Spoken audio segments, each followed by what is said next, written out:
The poisoning caused distress, loss of hearing and loss of motor skills, and eventually I slipped into blackness. I immediately descended as if in a speeding elevator car.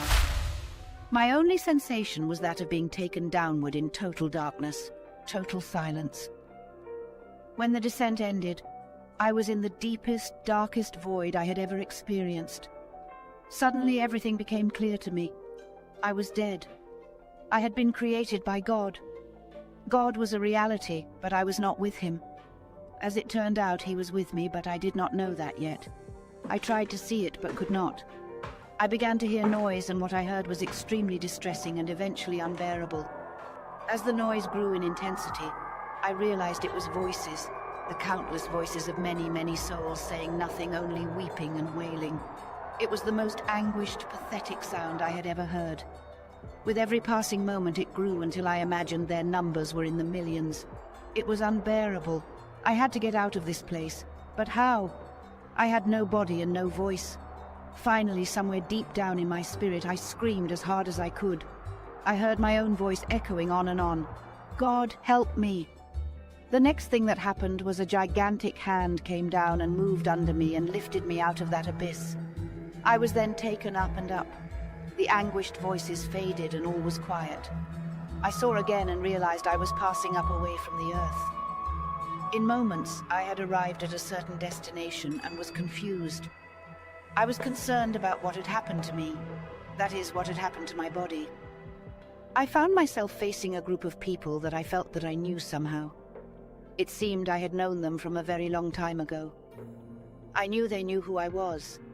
It seemed they loved me very much and were extremely happy to see me. I couldn't make out their faces, but I was sure I had known them and loved them somewhere. Sometime. One of them seemed to be my grandmother, but try as I might, I could not make out her face. I kept asking them, "What about Kathy?" I was so concerned about what had happened to me. The others told me not to worry about her, my body, my former self. They told me I was there with them, and that was all that mattered. They told me I had to talk to him, and pointed to a man who was off in the distance. I was immediately in his presence, and we talked at length. I couldn't hear his voice, but his thoughts instantly transferred to my consciousness and mine to his. I remember asking him how I came to be here. He told me that he had created me, that it was his desire for me to be there with him. I told him this place was far too wonderful, and I knew I had not done anything in my life to deserve being there in that beautiful place with him. Once again, he told me that he had created my spirit in the beginning and had always longed for me to be there with him. I insisted to him that I was undeserving of his love and that I didn't think I should be there. He began answering questions for me. He made me understand that he created me and that he loved me so very much. His spirit passed through my spirit with his incredible love. I came to realize that the love I had just experienced from my Creator was unlike any love I had ever known on earth, even that of my grandmother who loved me dearly. Her love could not compare with the love this father of mine had just revealed to me. I knew that he had the answers to all questions, so I began to ask him things I had wondered about the most. Why is there evil? His reply, because there is good. I asked how anyone, being what they are, be permitted to exist in this home of God. He made me understand that he knew everything about me, that I was who I was because he himself had designed me to be exactly, precisely who I was, and that whatever I was still his creation, his child, and he loved me so very much. He asked me if I knew that I was dead. I said, well, yes. I guess I know that I'm dead. I asked him, please tell me, when we, your children, come into existence, do we live just one time or do we live over and over? He said, it's like this. He took me to the entrance of a hall.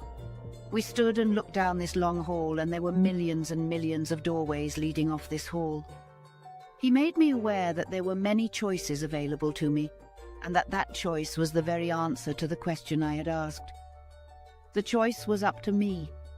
He made me understand that I could choose to stay where I was, that I could choose to walk down that hall and pick a door. He made me aware that picking a door would be my exit out of heaven, and I would be born again out of the womb of some woman somewhere on earth. I asked him, "But how do I know what door to pick?"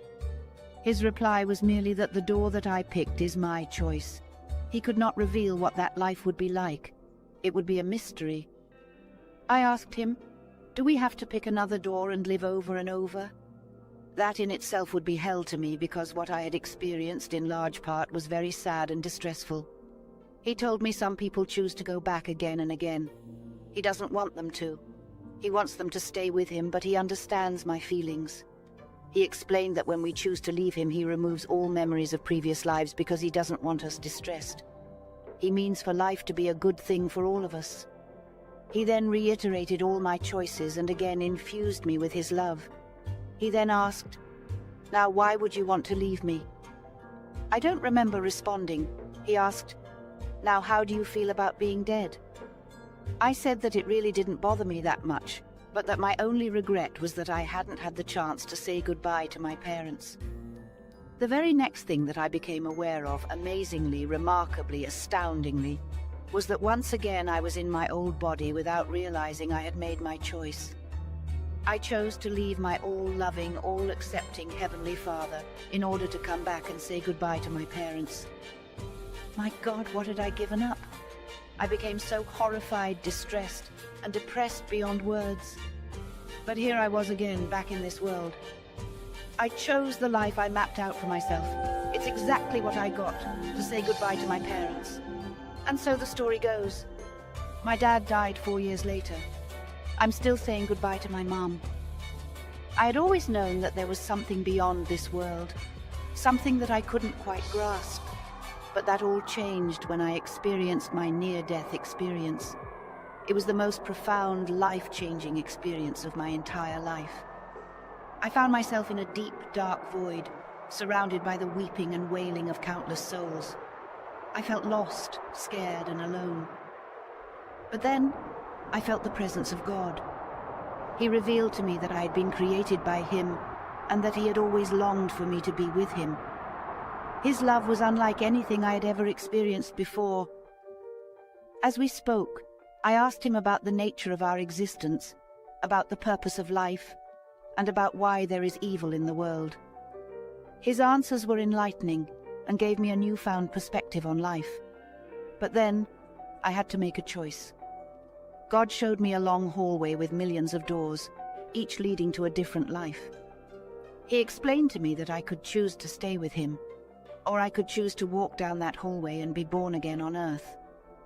I chose to leave Him in order to say goodbye to my parents. And so I returned to this world, to the life that I had mapped out for myself. It wasn't easy, but I knew that it was the right choice. 4 years later, my father passed away, and I'm still saying goodbye to my mother.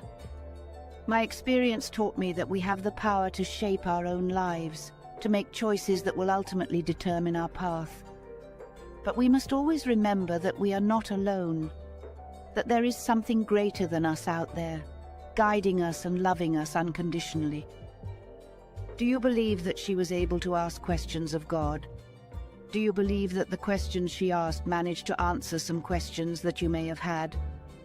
Let us know in the comment section below. Until next time, stay safe and continue to be blessed.